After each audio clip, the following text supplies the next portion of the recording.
अस्सलाम। आज हमारा जो टॉपिक है वो पेज नंबर 43 पे है। टॉपिक है using addition to check subtraction.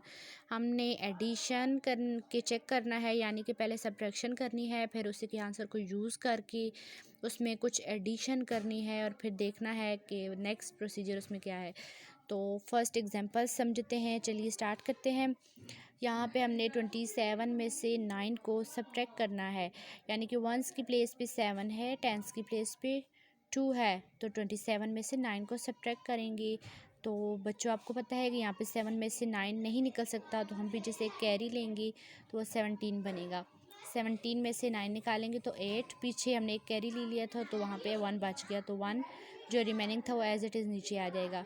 उसके बाद इधर आंसर यानी कि 27 में से 9 को सब्ट्रैक्ट किया तो 18 आया। 18 को अब हमने फर्दर यूज़ करना है। 18 को हम ऊपर रखेंगे और फिर सोचेंगे कि उस 18 में हम कौन सी वैल्यू को ऐड करें तो हमारे पास ये वाला आंसर आए, ठीक है। यानी कि इसको यूज़ करके कुछ और एडिशन हमने ख़ुद से करनी है और फिर उस एडिशन को करके फिर चेक करना है कि वो इसके बराबर आ रहा है या नहीं आ रहा।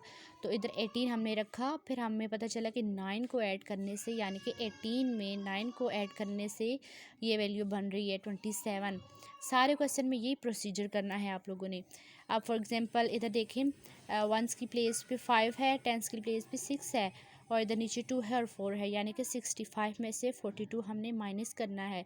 तो 5 में से 2 निकाले 3, 6 में से 4 निकाला 2। अब हमने इस वाले जो हमारा आंसर आया है इसको हमने यूज़ करना है, इसको हम ऊपर रखेंगे। फिर हमने 23 में अब खुद सोचना है, अब हमने देखना है कि हम इसमें कौन सी वैल्यू को ऐड करें तो हमारे पास 65 आए, यानी कि ये वाली वैल्यू आए 65।